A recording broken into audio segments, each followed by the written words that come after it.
So once again, we have author, self-publisher, the undisputed queen of street literature, Wahida Clark, in this building, gracing us with her presence. And where we left off was, I wanted you to tell your journey, because your journey is extra incredible. And I think the people who don't know about you should know about you right around now. Awesome. And a big shout out to the sister Yas, who was just on. I love seeing my people do their thing. So Kwame, you want me to go back to the beginning, my journey of writing books when I got locked up and blah, yeah, blah, blah? Tell us the journey, like, from front to back. Oh, snap. All right. Okay. So back to Atlanta. I was living in Jersey. My husband was incarcerated. So they moved him from the Farrington FCI to Atlanta USP. So in his travels, he just saw how Atlanta looked like. It was just on point. So he called me. He said, Wahida, y'all should pack up. I think we should pack up and come on down to Atlanta. So that's what we did. So I packed up the family. We came to Atlanta, got situated, got me a job in an advertising firm. The firm was a bad company. They kicked the doors down. I was the top salesperson. I caught a case, was sentenced to, took it to trial, and was sentenced to 125 months in federal prison. Wow. For working on this job.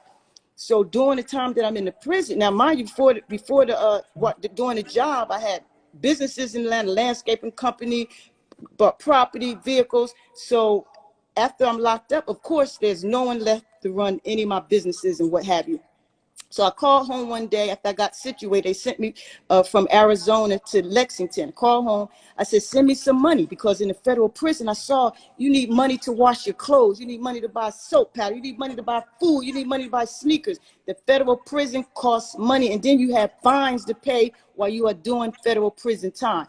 So wow. I call home. She said, Wahida, we ain't got nothing. You ain't here to run your businesses. Everything is shut down. The house is foreclosed on. The vehicles is being repossessed. As a matter of fact, we are packing it up and we're moving back up to Jersey. Now, mind you, had 2 teenage daughters. My husband, he was still incarcerated. The crime was I was convicted for money laundering, mail fraud, and wire fraud, because I was the top salesperson in this advertising firm, Dr. Patrice, just like Jordan Belfort. We was basically doing the same thing at my job, the Wolf of Wall Street.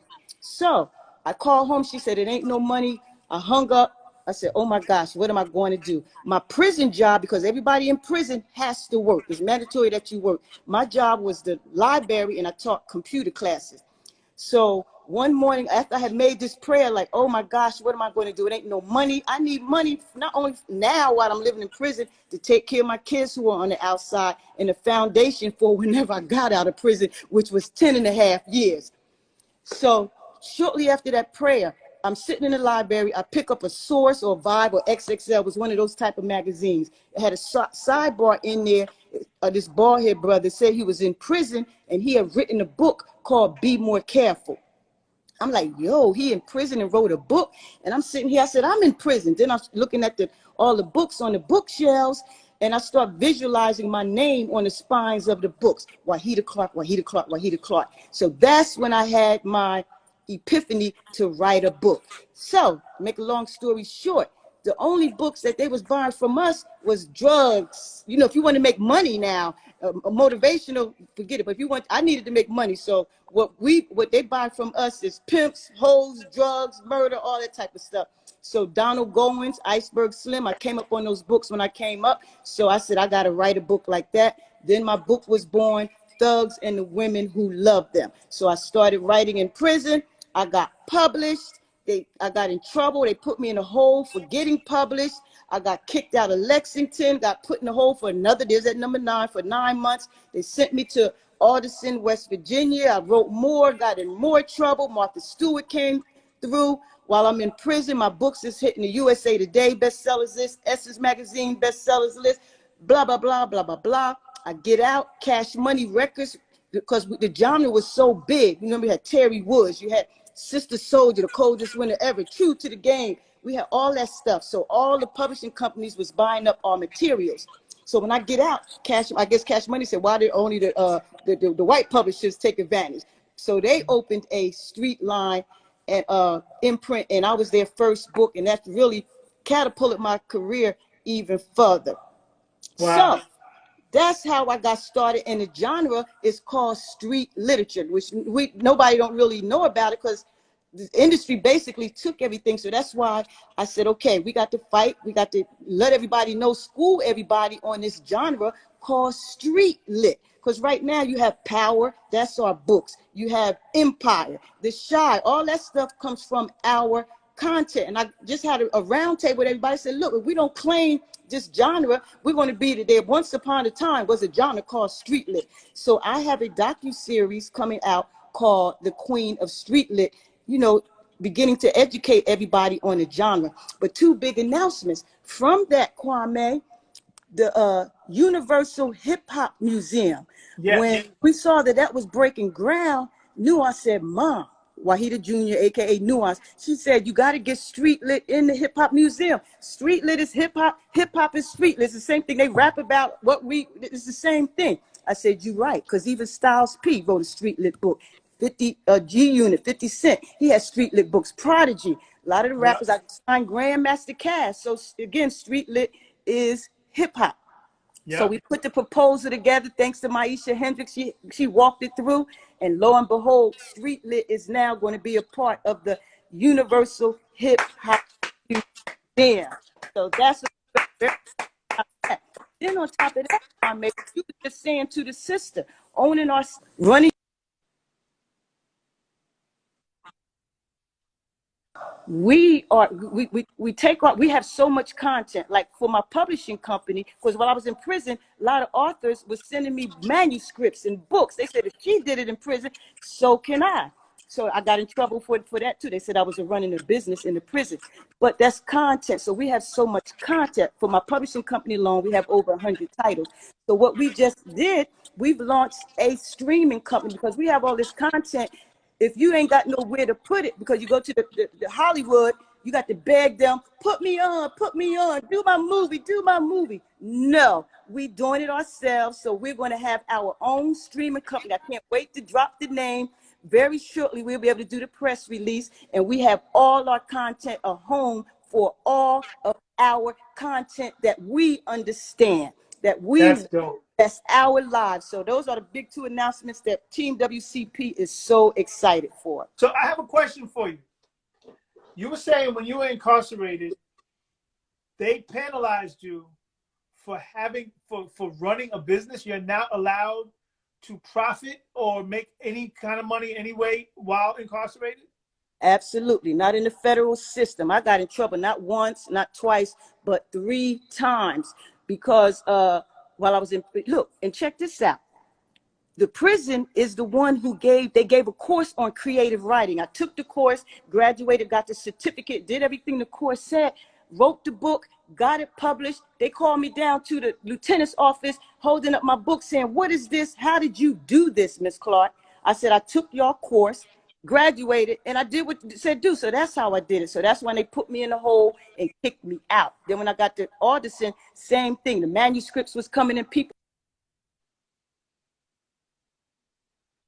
Prison system works. Wow. So, I don't want to get too heavy into the prison system, but I feel like it's almost like they say, it's almost like slavery. It's like indentured servitude. That's right. You have to work, number one.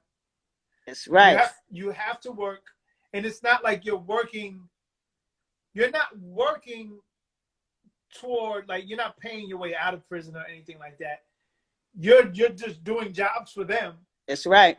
And you're not given the opportunity to build anything up on yourselves. Like, for example, I know a lot of prisons now, they are not allowed to, you can't even go to school anymore. They won't let inmates go to school or anything like that. Where before, people could become lawyers, people can earn their degrees. And it's like that oppressive system is ridiculous. Mm-hmm. And you know, like you said, you're working to put money on the books just so you can wash your clothes, or just That's so you right. could get your basic things, or get whatever is in the catalog, you know, for clothing and all that kind of Yep. stuff. That makes, you know, that's just a whole, that's a whole other. So how many books have you written? How many is in your personal catalog? I've written, I think, 24. I think I'm up to 24 right now. About 20 fiction, and the other 4 was the nonfiction, the how-to writing books. Right. But the publishing company, we have over 150 titles and growing, because we just launched the sci-fi division, a black sci-fi for the culture. That's dope. We got some awesome titles in there. But yeah, we got tons. We got our own content. So we need to be putting our own content on. Why we got to beg people to put our content on? I need to write a sci-fi book for y'all, man. Yes, you do. Because I'm telling the streaming company, we got so many dope projects. We got Kwame, I can't wait to make the announcement of what we have. It's about to go down. And you know, I want to publicly say to you, I was in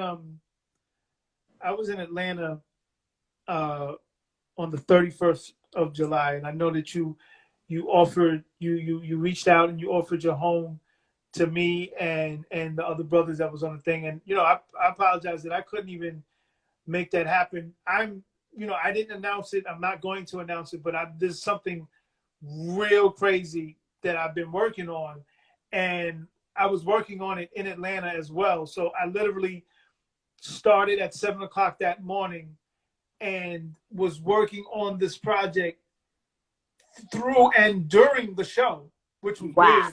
It's like my show was kind of chopped up because I was working on a film project during the show. And then after the show was over, I had to keep working until maybe, I think I got home at 2:00 in the morning. So I was running from 7 a.m. to 2 a.m. And then I had to be in Columbia, South Carolina the next morning. Okay. So, yeah, so I wish I would have been able to connect with you, and hopefully I can connect with you sometime soon. Absolutely. It's in the universe. But I appreciate your hospitality, your potential hospitality that you offered. I wanted to let you know about that as well. Thank you. You are a gem to the culture, Kwame. You are a jewel, one of our icons, and may my God continue to bless you to keep doing what you do. You are, like they say, bubble wrap Stevie. Let's bubble wrap Kwame, y'all. Put me in the bubble wrap. Thank you. And you know, I want everybody to make sure, if you're not following Wahida Clark, make sure you please follow her. Please get these books. Like I said, I'm gonna hold these books up again. Yes, I could have ran up and got some more books, because Wahida sent me like a catalog worth of stuff, and you know, this is, you know, I read I think most of this here, but I finished reading this on the plane. Okay, that's definitely. But I think, you know what, I wanted to start it again. That's the funny thing. Like, I've read the other ones too. You know, I love the other ones. Which one is this? This is Swag, but this is the second Swag. I got the first. Yeah, we just dropped the part 2, and we have a new cover. You have the old cover for Swag. We got a new cover, and then I see you got my very first one. Yeah, this is the OG. I read this first, actually. That's what kicked it all off for me, y'all. That book right there, Thugs and the Women Who Love Them. Now, when you go to Amazon today, if you type in the word thug, I was the first one to do a book with the word thug in there. Thugs and the Women Who Love Them. I got a whole series, actually. Every thug needs a lady. Thug matrimony. Thug loving. Justify my thug. Honor thy thug. If you go to Amazon and put in the word thug, you'll probably see about 500 books come up with the word thug in it, because I was blessed to set the trend. And I also, let me tell you how powerful prison is.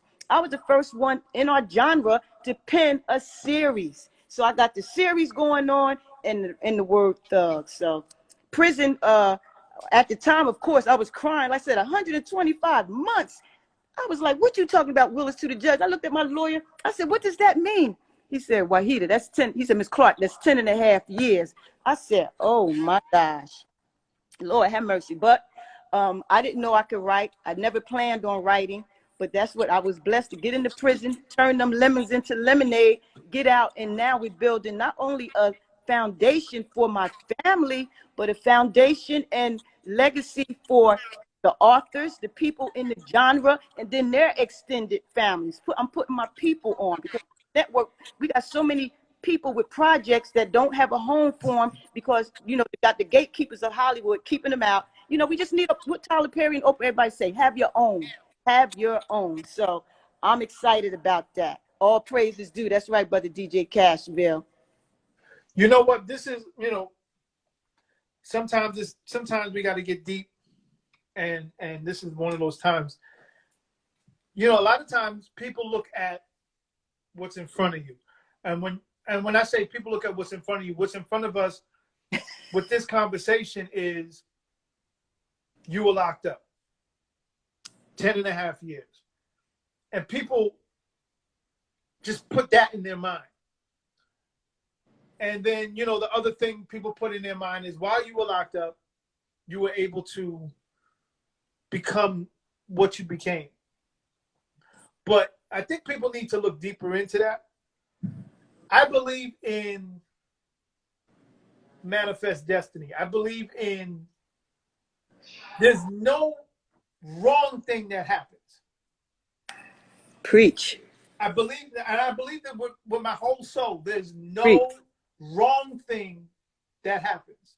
You may do something that's wrong. You may actually wrong somebody, but in the grand scheme of things, there is no wrong thing that happens because whatever happens, we may need it to happen.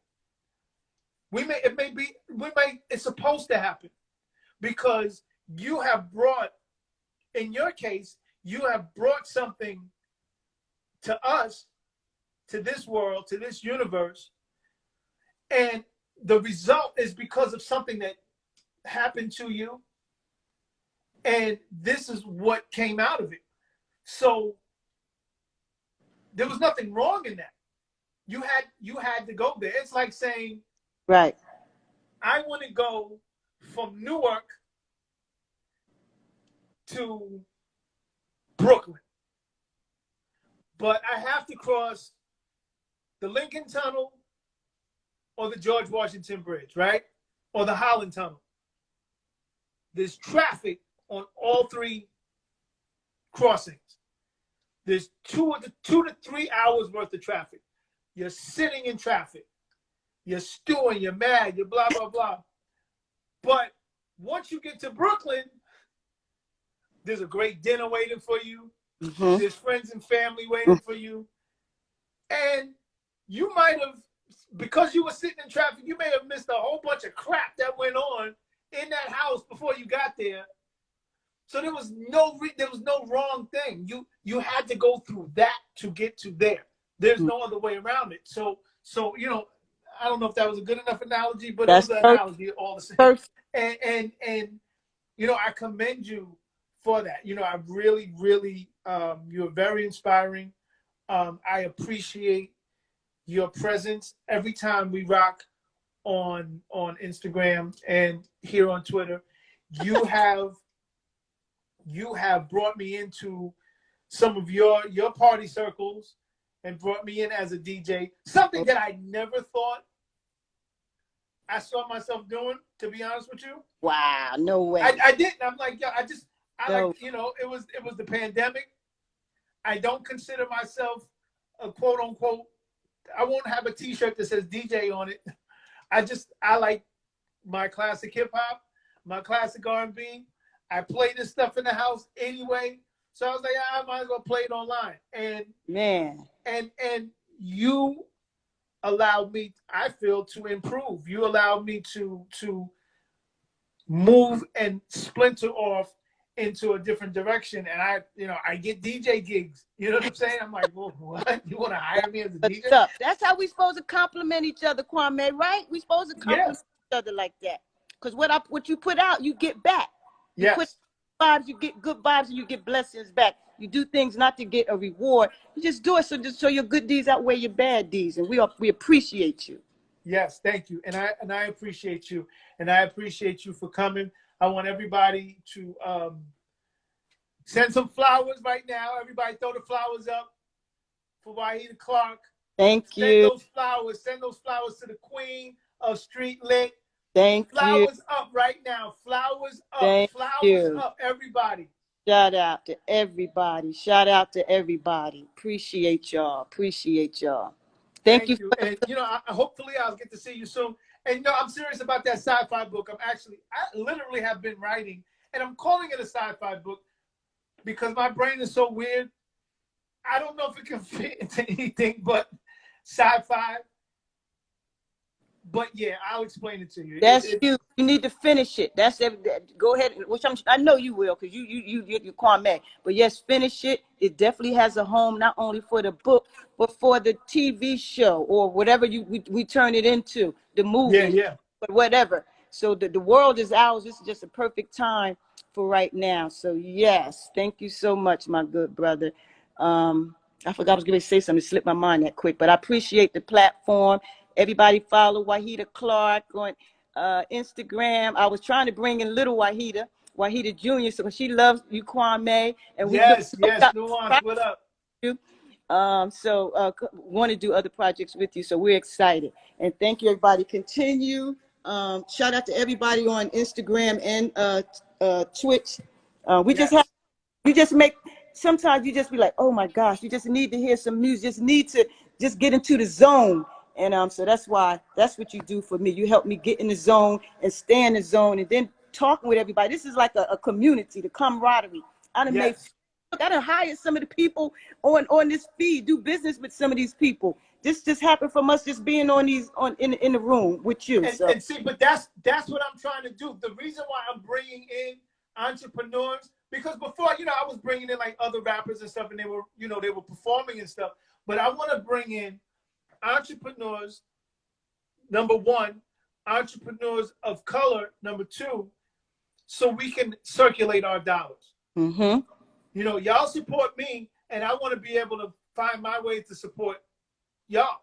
And I think if you have that entrepreneurial spirit, the only thing, if I may not have all the followers in the world, but I don't have a little bit. So my thing is like, let me at least be able to let people know who some of these people are. And the thing is, the dopest thing about the Toon Crew is we're all over the place. Stone and Shadow, she's in Canada. You're in Atlanta. I'm in California. Jan Slay, she was in Maryland. And I'm sure there's so many others that now, just and people just DM me if you want to be showcased, if your business wants to be showcased on the next my next Saturday morning tunes or whatever, just DM me and let me know what's popping, and we can do that. But Wahida, I know you have a million things that you want to do, and I won't keep you too much longer. So I appreciate you. I thank you for your time. I thank you for your energy, and I thank you for your creativity and entrepreneurial spirit as well. Yes, sir. Peace, my good brother, and to the Toon Crew fam. Peace and love. Love you guys. Peace. All right, peace. So that's how we're going to do it. I got you all janky and switch these chords. It's not going to be like that the next time around. Trust me. All the leaves are brown. Let's get on a plane. And the sky is gray. I've been for a walk. Come on. On a winter's day. I'd be safe and warm if I was in LA. Where's my Cali people at? California dreaming on such a winter's day. Stuck into a chair.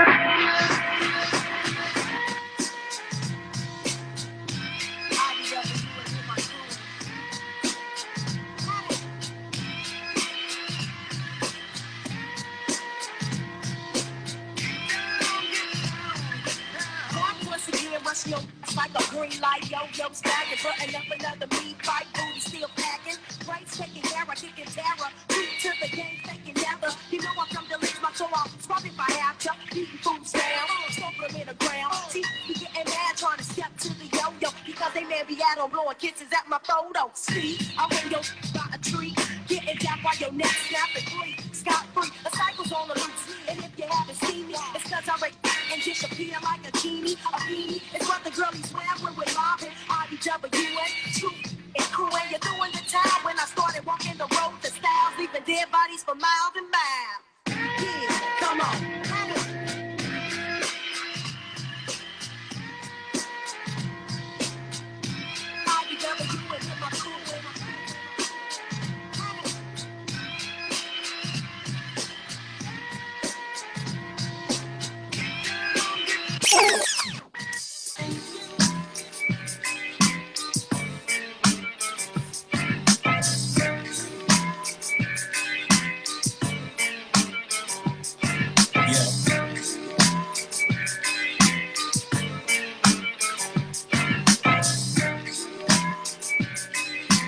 Big shouts to Wahida Clark again.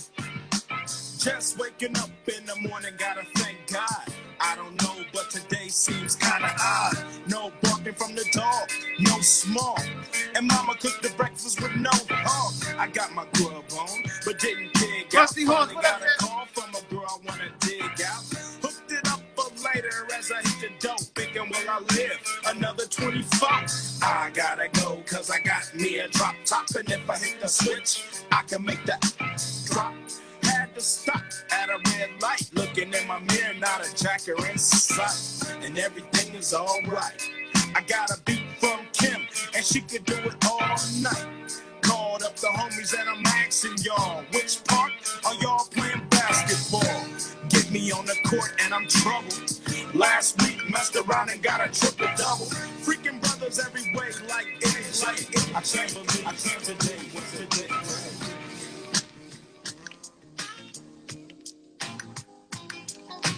Back in the days when I was young, I'm not a kid anymore. But some days I sit and wish I was a kid again. Back in the days when I was young, I'm not a kid anymore. But some days I sit and wish I was a kid again. Back in the days when I was just a little nigga, bro, I looked up to my bigger bro, begged if I could kick it. So when he went out with girls, I could go tagging along, nagging. If she had a sis, maybe could knock a baby hood rat. Y'all remember way back then when it was 1985, all the way live. I think I was about 10. One of those happy little niggas singing the blues that be always trying to bag with the shag and karate shit, saying yo mama black, his mama this, his mama that. Then he get mad and want his crap. We stay mad about 10 minutes like back on the bike to play hide and go get it with the younger hoes by the because the pants fit. I want to let forensics prove that I commence rule with the threat. Leader while I hate, wanna say salutation to the nation of the Nubians. We're about to place it in that 3 feet of stew again. I got the frequency of the shadow, Mr. Jones perm. I got a hate of other honeys, cause it's